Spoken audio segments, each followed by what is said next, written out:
is a transformation with all the paving that Tom Campbell organised last January, and it goes all the way around the whole of the school, and there's no litter as there was a year ago, and at the back of the classrooms there's a playing area where SASP are trying to raise the funds to put in an all-weather playing area.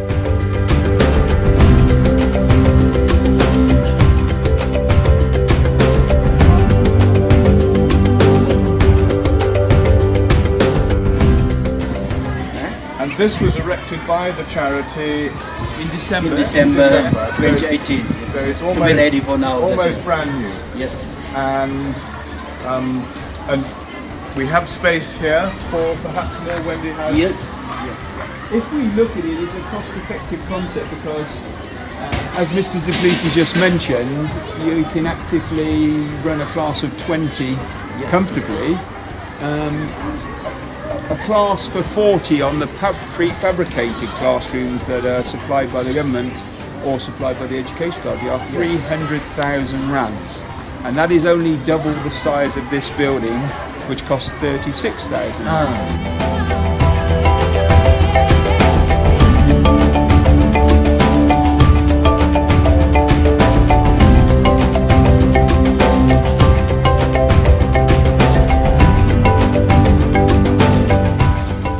Here we are at Fontaine and Vanessa's special needs classroom that's been moved here, and it's still being utilised all the time for good work.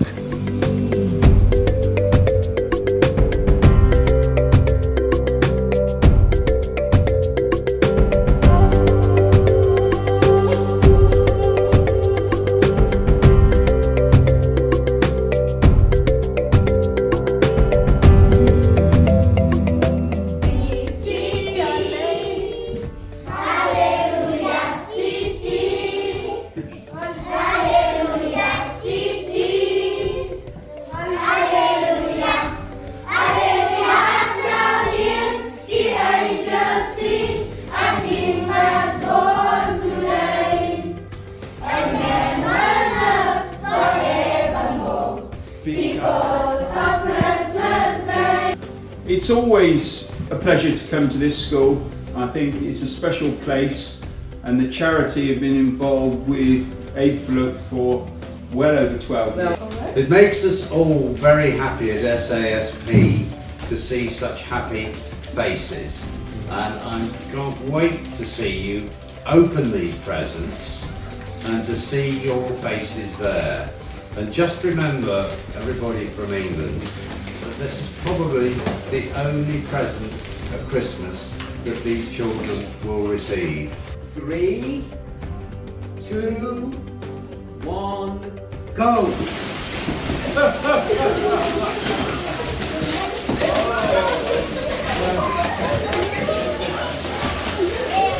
Everybody happy? They got exactly what they asked for.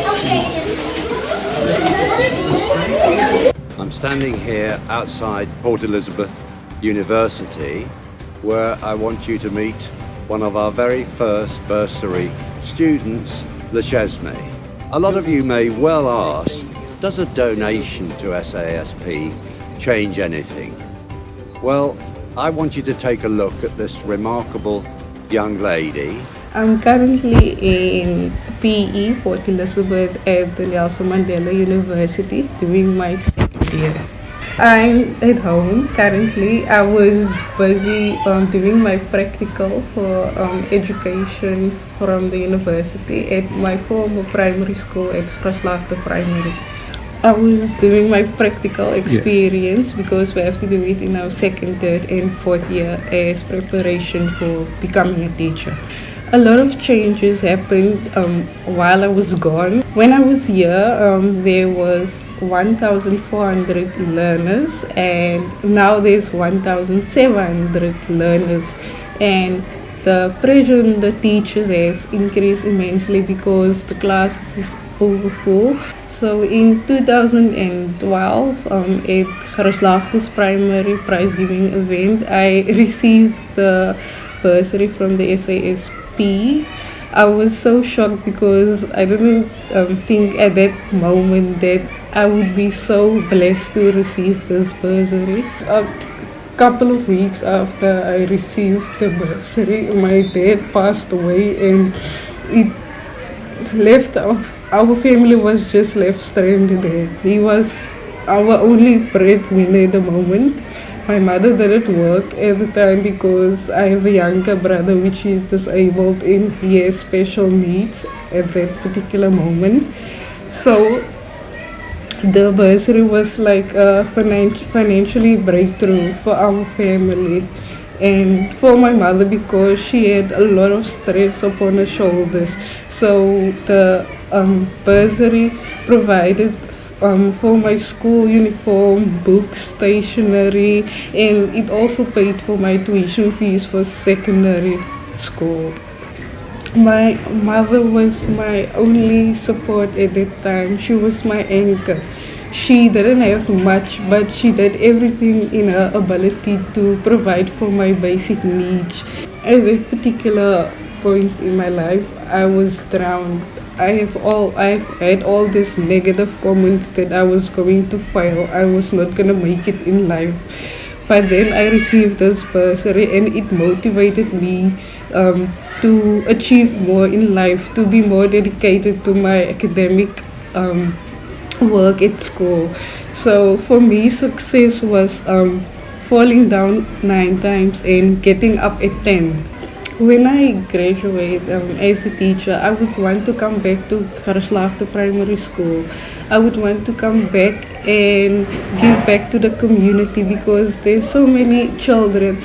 For the future, I would like to travel. I've seen that so many of my friends were overseas and they came back with very positive comments, and I would also like to experience that, although I'm very frightened to get onto an aeroplane.